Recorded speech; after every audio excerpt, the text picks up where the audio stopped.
And does this sound familiar? You wake up, check your phone. If you're a mom, you log your kids into remote school not once, but 6 times. You scarf down a meal in between video calls, read emails, and don't even talk to me about dishes. The list goes on and on. Then on top of it, the internet wants us to believe we aren't doing enough with our extra time. It's just too much, and women are not all right.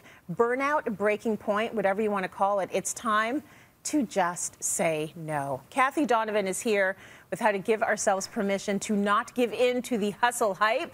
Hey, Kathie. Good morning, beautiful. Great to be with you again. Always good to have you. Now, why do we as women generally not say no or feel we have to say yes? Well, we have a lot of unlearning, we'll call it, and learning to do when it comes to the word no. Human beings, men and women, but mainly women, have been conditioned, I say conned, into thinking they have to say yes a whole lot more than they would like to. We've used the word yes for control, for protection, and to please others, but with limited results if we don't know what we want. When we know what we want, then we can use the words yes and no very effectively, saying yes to what's aligned with what we want, our dreams and goals, and no to what is not aligned with our dreams and goals. It's that simple. But the complicated work is doing the exploration, the inner work, to determine what it is you really want. Now, it's a process, this unlearning and learning business, because it challenges what we think we know to be true. So I recommend taking baby steps, starting by learning to listen to your own good guidance, because only you know what's right for you. So you learn to listen to your intuition. And when you get that feeling that says an enthusiastic yes, say yes, even if you're afraid of the outcome. And when you feel that hesitant, nagging, no, not sure, doesn't feel right, say no, not right now, even if you're afraid of the outcome. This is a practice that will help with clarity and will build confidence, and it's up to us to make the first move. Yeah, I think we often do feel it in our gut when it isn't right, but we try and sort of play that down and go for it anyways. So this is the joy to me of aging. You actually start listening to your gut more.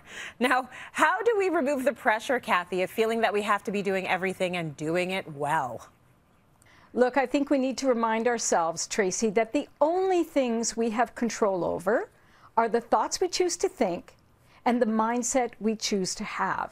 The pressure to do, be, have everything is ridiculous, and it's in our invisible conditioning. It's another piece of what I call the con job. The great news, though, and there is really good news in all of this, every single member of the human race, that means every person on planet Earth, is gloriously flawed.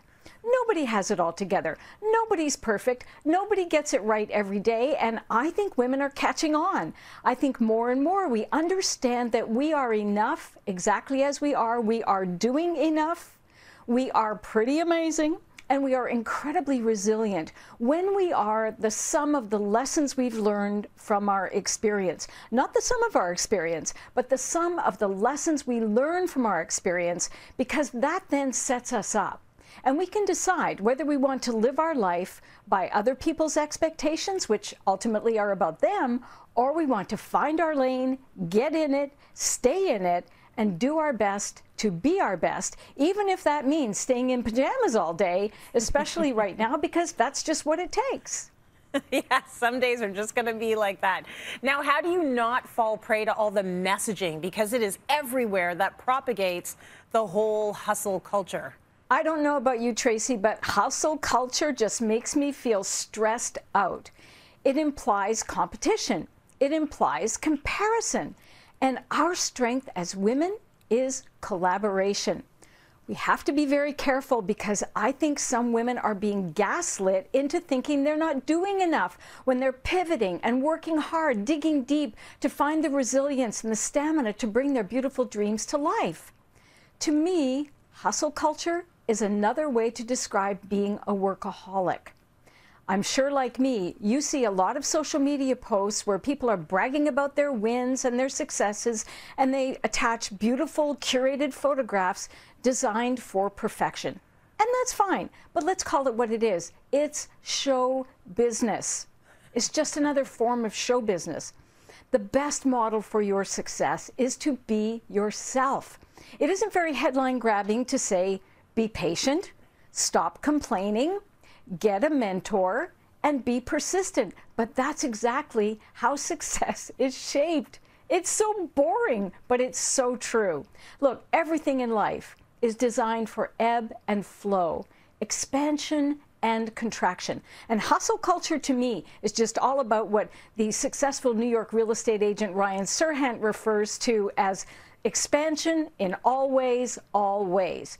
It's not a great model to follow if what we want is to live life as a happy human being instead of a human doing. I hope that makes sense. Oh, yeah. I want to be a human being, not a human doing. That is so good, Kathie. I love that. Thank you.